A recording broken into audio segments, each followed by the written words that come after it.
Hey guys, welcome back to my channel. It's Tanisha. If you are new here, welcome. I would love if you guys would subscribe and join the fam. So today's video is going to be another day in my life working in social media. If you are new here, I am a social media manager working in the advertising industry, and I deal with everything under the sun that comes and deals with social media. So I would love if you guys would stick around and learn a little bit more about my job and my career and my 9 to 5. So later on in the video, I'm going to take you along my day cooking. I'll show you a recipe, what I eat. Start off, I thought that I would kind of give you guys a little bit more insight into what I do and kind of teach you guys a little bit more about social media if you're interested in getting into it and you want this to be a career of yours. I want to give you guys useful tips and useful information that you can use to arm you, whether it's in your interviews or just so that you can learn a little bit more about what you actually do in social media. I know there's not a ton of content on YouTube just kind of going deep into social media and what it really means to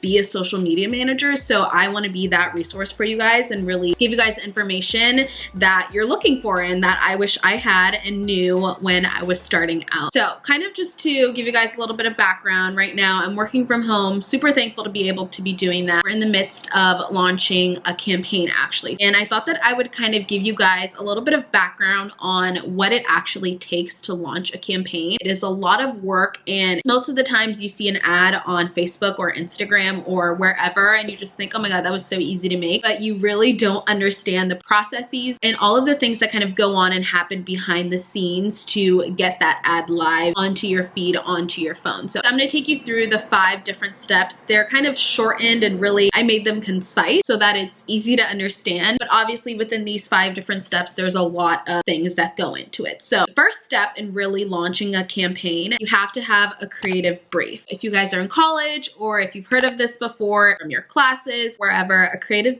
brief is basically like a Bible for your creative team. Who's on your creative team? You have your copywriters, you have your art director, your ECD, executive creative director, anyone that's involved in like the planning, strategy, anything like that. So this is going to be a Bible really for the creative team specifically that they're going to use and refer back to make sure that they're checking off all their boxes, that they're abiding by what the client is looking for, and that they're creating what needs to be created the correct way. So the things that involve and go into a creative brief, you want to give them background on the project or the campaign. Why are we launching this? Who's it for? Why did the client feel a need to launch this campaign at a certain time? When is this campaign going to be going live? What are the creative mandatories that they have to include in the creative? What is the communication or messaging that the client absolutely wants to make sure that it's on the creative, whether it's a banner, whether it's a Facebook ad? Basically like a Bible is what I could say. It's a document that I have to create or you'll have to create if you are managing the social media from like an account perspective, and I'm talking in like kind of advertising terms. It's something that I create and I have to make sure that all of the information is there,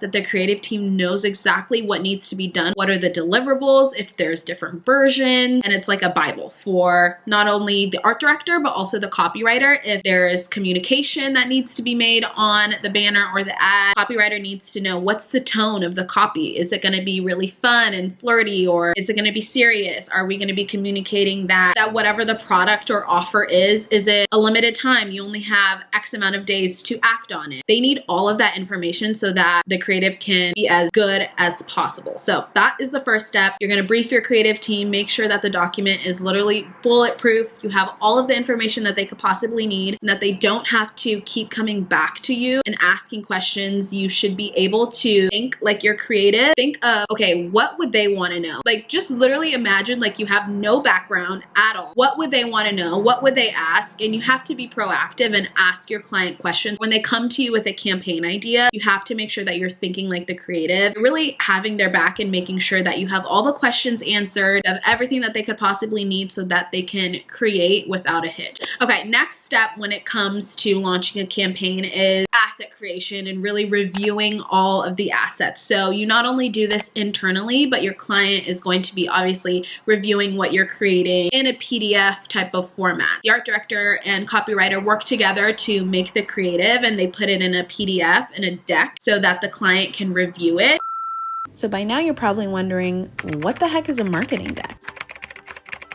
Well, according to Google, marketing decks are visual presentations used by marketers, PR managers, and advertising execs for one of two purposes, either as a tool for selling a product or service to a client, or as a snapshot of a given time period in the company's marketing and advertising program. Before the client can even review it, everyone is reviewing it internally. So it kind of goes in different phases. The creative team is creating the project, they're creating the assets, whatever needs to be made. They're reviewing it internally within the creative department. So the ECD is going to be reviewing it. Any strategy executives are going to be reviewing it. Different art directors and creative directors, making sure that it abides by the brand guidelines, it looks the way it's supposed to look, is cohesive with every other piece that's in the campaign. And once the creative team has signed off on it, you've got to make sure that it's proofed, that there's no spelling errors. And then it comes to the account team, which is what I'm on, and I review it specifically, making sure that, again, it abides by what the client wants, because I deal with the client on a day-to-day basis, right? So I know exactly what they want. I can read their minds before I even send them anything. So I almost anticipate certain things. So I review to make sure that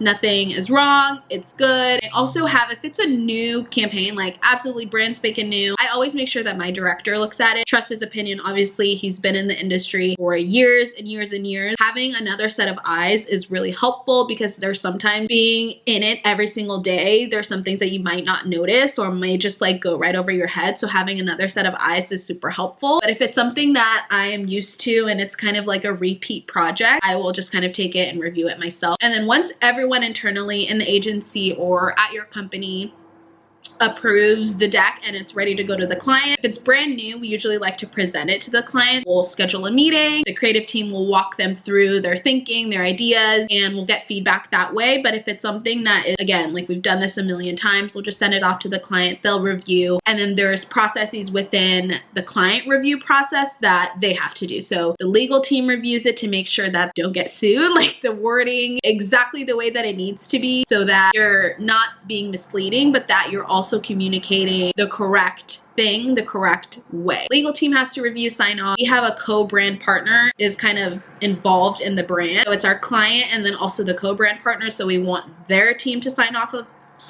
on it, and then you also want the brand team to sign off on it. So there's a brand team that basically makes sure that whatever you're creating is aligned with the brand mission, with the brand look, with the brand messaging. They have to basically make sure that, okay, this is on brand for us. This is not some far-fetched idea or far-fetched creative that literally makes no sense. You have to make sure that it's basically on brand. Once the legal team signs off, the brand team, the co-brand partner, the client, then you're all good to go to the next step. Next step in this process is you're going into production. This is something that I'm currently dealing with right now. We're in production with a couple assets that we're almost there. We have like a couple more days before we're able to push this stuff live. Production is basically you're dealing with either an animation partner, a video editor. They're creating the assets that the creative team makes and mocks up. So think of the creative team is mocking up, they're coming up with the ideas, and then we work with a separate agency, a separate entity to make our vision come to life. We give them the deck, we give them animation notes, they make the video, or they animate a cartoon character, let's say. They make that come to life. So within the production process, you have to obviously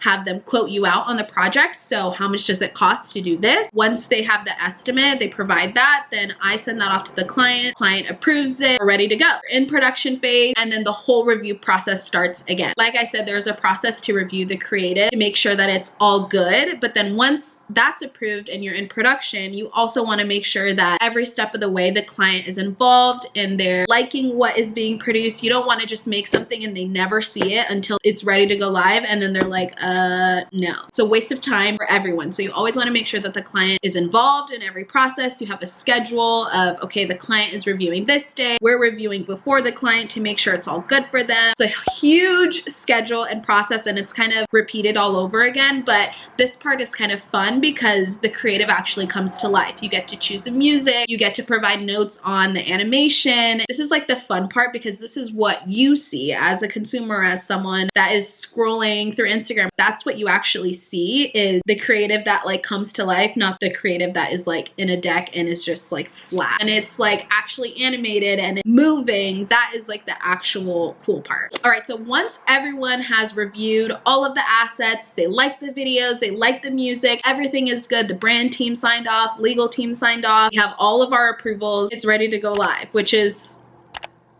that's exactly how you feel. Once things are ready to go live, you're like, oh, yes. So we specifically work with another social agency to make our creative go live. My company is the AOR. If you don't know what that is, it means Agency of Record. We are involved in everything that has to do with creative and media, but we don't actually push the social content live. We work with a separate agency, does all of the stuff within Facebook Ad Manager and does all the tweaking to make sure that the creative is uploaded correctly, serving properly, the specific audiences are determined, all of that stuff. We give them all of the assets. We make sure that they have another type of Bible, which is called a matrix, and it basically has all of the creative laid out, everything that they could possibly know. Like if you hand them this asset, they look at it, they know exactly what to do. You don't have to walk them through it. It's like a Bible for your social agency, and I promise you, learn how to do a matrix because it's like, it'll change your life. It's next level. I used to hate them. Honestly, they're so helpful for everyone. It keeps everything organized. If you guys want me to teach you how to do a matrix, I can definitely scale back all of my proprietary stuff that like has my company name and stuff like that. I can show you guys how to do one. It's like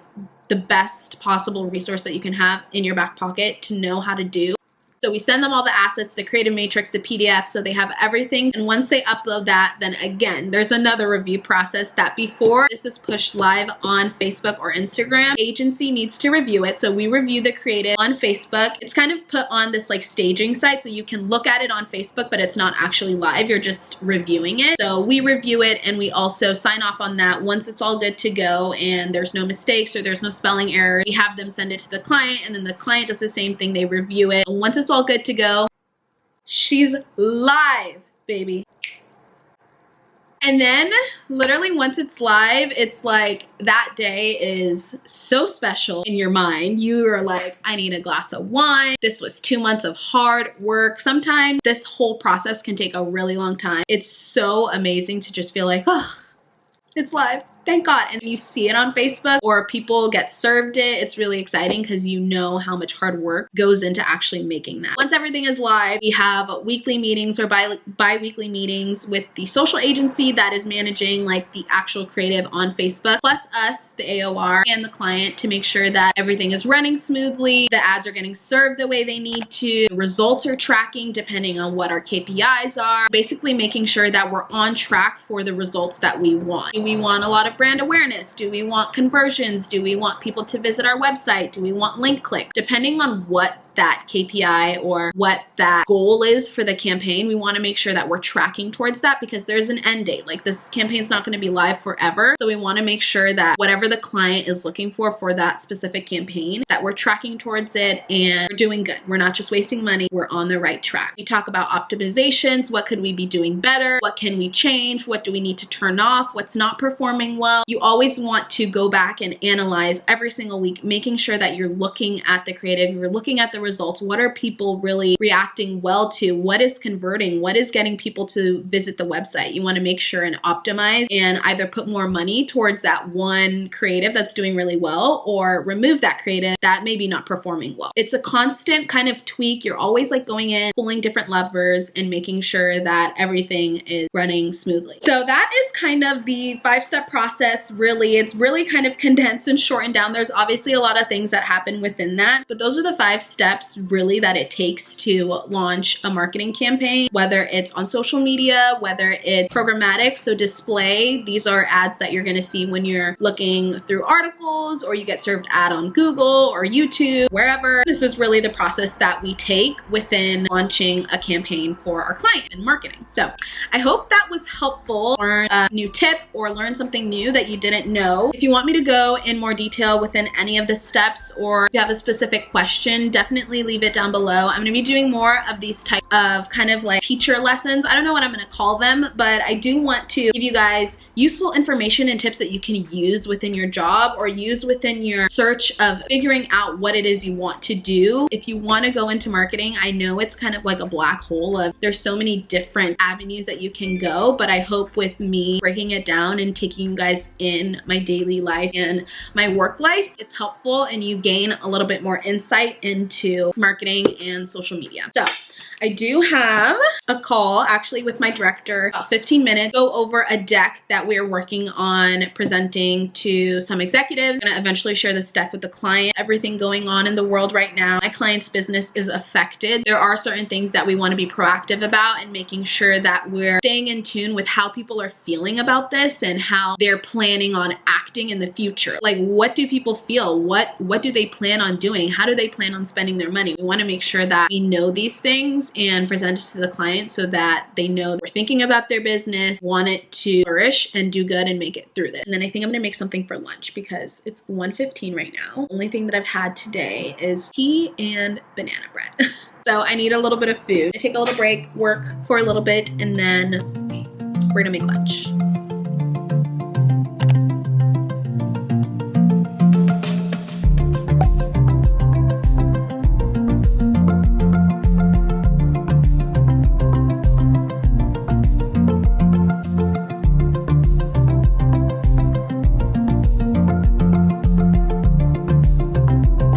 Okay, I've had literally the longest day ever. So much just everything with work. I thought that I was gonna make lunch and show you guys what I was gonna eat. Work got crazy. I was working on that deck that I was telling you guys about, and I just lost track of time. Now it's 7 p.m. I was talking to one of my old coworkers and just catching up, and I was also talking to Carly, just catching her up on just stuff that's happening right now in my life that is very stressful. And I am going to be making a drink because of it. I have some Casamigos from my birthday about 2 months ago. I'm so surprised that I still have this much left. I love Casamigos. It's a really good, like, not higher end, but a little bit more expensive if you want to kind of like spend 30-40 bucks on a tequila. Highly recommend this. If you want to spend less, I would do Altos tequila. So good. That was me and my friends like jam in college. We would buy that and it's like 20 bucks for a huge bottle and it's super good. And I'll show you guys how I make margarita. It's super easy. Got our lime and our squeezers, and we're gonna do Cointreau because I had a rough day today. Just getting some lime juice on the edge. Having this Jose Cuervo margarita salt. Dip your cup in there. Gets some salt on the rim. All around that rim tray. I was like, yo, tray. Ice in there, please. I think I'm gonna do a full lime. Grab your tequila. I'm gonna do 2 ounces of this. I've linked these before, but these are like my favorite barware. I'll show you. Super cute hanging stand, and it comes like this. Pottery Barn. And they literally hang like that, and you put it on your bar cart. And it's just so cute and convenient, and I love that it's like this really pretty bronzy gold color. It's like brushed gold almost. Super cute. I will link it down below. Doing 2 ounces. Love the sound of tequila. Cointreau, because I deserve it after this day that I've had. So I'm just gonna do 1 ounce of Cointreau. That. And I'm gonna mix her up. Fill it up all the way to the top. I'm going to add some club soda. Make it a little bubbly. Let me taste.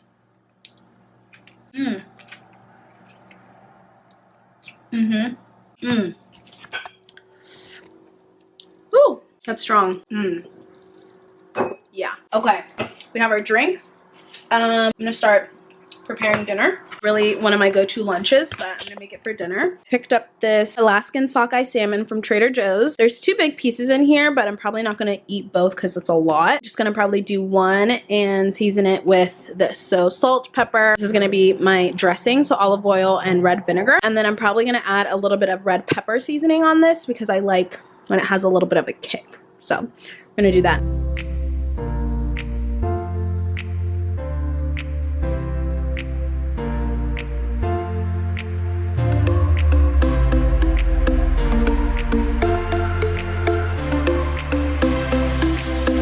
So, just finished cooking dinner. Showing you guys my... I'm on FaceTime with Tyler. You're on mute. Can you shut the beep up? I'm gonna hang up on you if you don't be quiet. Hey, YouTube! Okay, he's going on low. All right, so this is my dinner. Just some salmon with arugula. Oh, I forgot the last and important step. Eat this, some Parmesan. This like one that comes in the tube. Shut up. Just put it all over. Adds the perfect little touch. So I'm gonna eat that. Have my margarita. Talk to Tyler, who's being super obnoxious. I cannot deal with you. Oh my god. Okay, we're gonna eat.